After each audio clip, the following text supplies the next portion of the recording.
Good afternoon. This is Ryan Hampton and Jeff Park.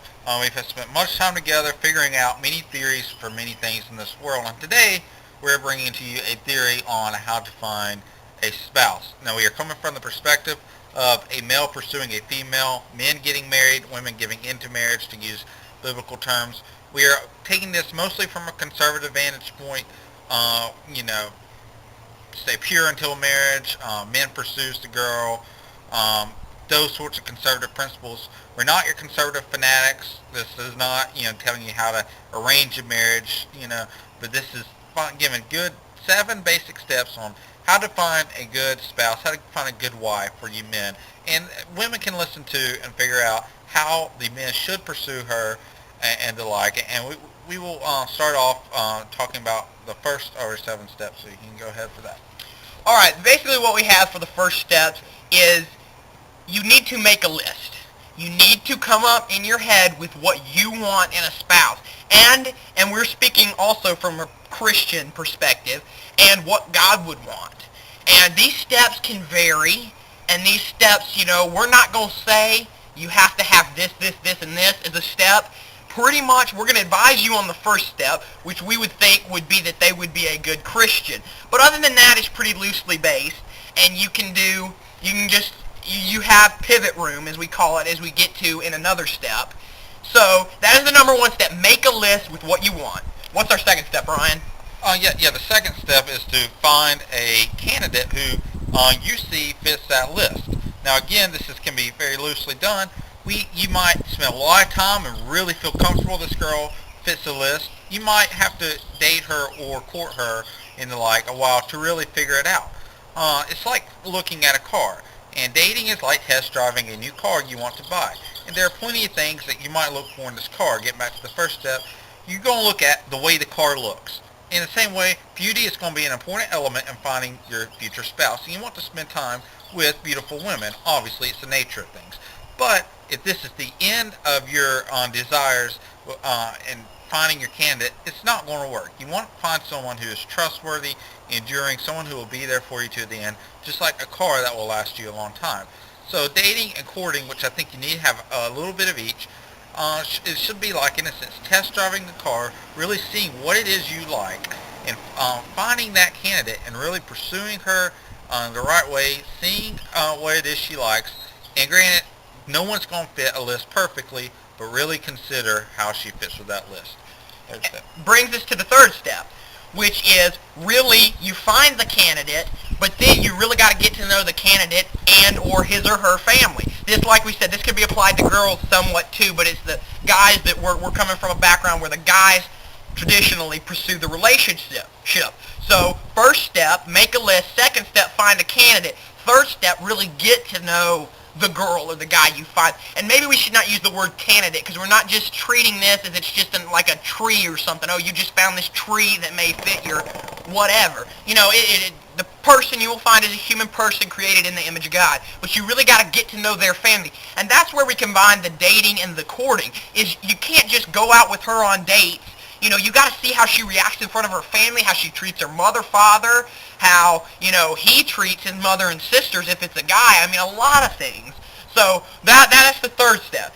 Well, so once you get to know the person you found, it brings us to our fourth step. What's our fourth step, Ryan? Yeah, our fourth step is developing pivot room. Now, one thing I want to say, one thing my mother always told my sisters is that when you look at a guy, figure out the way he treats his mother and sisters, getting back to what he said. If he can't treat them with respect, ladies, he's not going to treat you with respect down the road. Exactly. So keep that in mind.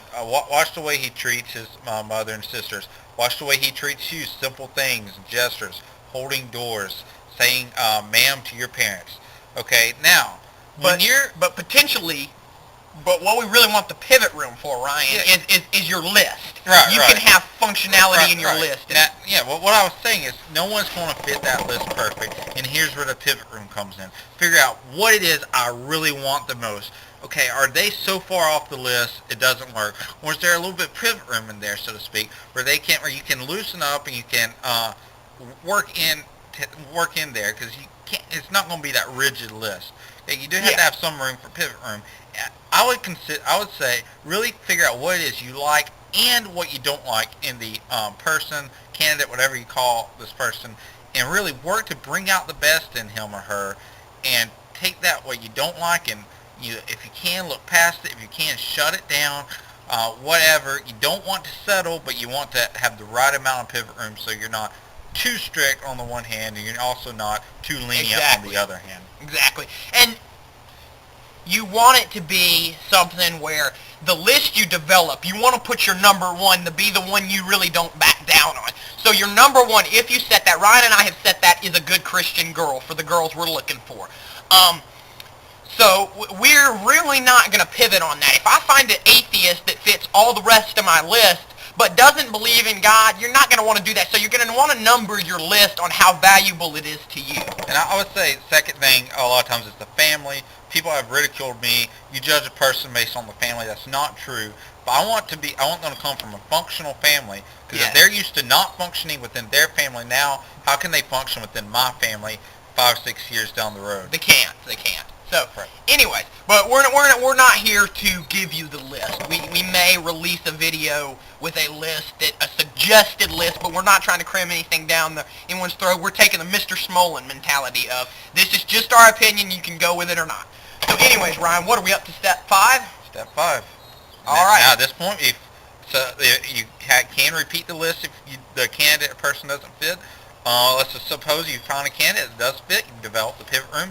Here we go. You're all geared. You're getting prepared for marriage. And what's step 5? Propose. Propose. The big one of them all. Propose. Pop the question. You can do this in a very romantic way. You can do it in a very simple way, giving someone a rock, as my uncle did to his aunt, in place of a ring, and then getting a ring later when you have the money. Pretty redneck. Yeah, well, but it works out. But it works. Or you can do it in a very romantic way. Take someone up to Vulcan, as my cousin did, which is where they had their first date at. Mm-hmm. You can get the whole family around. You can just do it just you and her. You can do it on national TV. Whatever. Would not suggest the national TV route, but you that's can okay. You can be a football player, propose to your cheerleader. That was done a couple years ago in a football game. Anyway, propose. Do it the way you think it'd be best for you and your wife. And finally, what's that? 6? 6. We're at 6. Get married. Get married. You get married, and that's pretty simple. We've pretty much walked you through the process. If you get to that point and you have followed your list, not our list, your list you've created, and you've done what we say, we can pretty much guarantee you a happy marriage. And that's number 7. Number 7, live happily ever after. Live happily ever after, and God bless you, and hope that you take this as good advice, and hope for all you males pursuing females and females being pursued by males. This encourages you to look at the list and to also fit the list of what you want people to pursue you for. And I hope this really means something to you and you learn. And help some people out. This is what we're trying to do. And like he said at the beginning, we're wrapping up here, but like he said at the beginning, is we do have experience in this. We're not talking from 2 homeschooled losers who've never had a date. We do have experience. We have had experience, and we've had bad relationships. Especially me, I've had one bad relationship that I learned a lot of this from. If I had applied this in the beginning, I could have saved myself and other people a lot of time, especially my parents, hurt and concern and just wasted emotions and wasted time and energy. So, anyways, this is Jeff Park and Ryan Hampton closing it up. And if you have any questions, we'll be uploading this to Facebook and hopefully YouTube. You'll be watching it on one of those. And leave us a comment. Let us know what you think. We're open to suggestions. Post a suggested list if you'd like to. Yep. Wouldn't that be a good idea, Ryan? I would. Post a suggested list for us, and we'll check it out. Yeah, all right. Check it out. Thank you very much for listening, and adios, hasta luego. And then the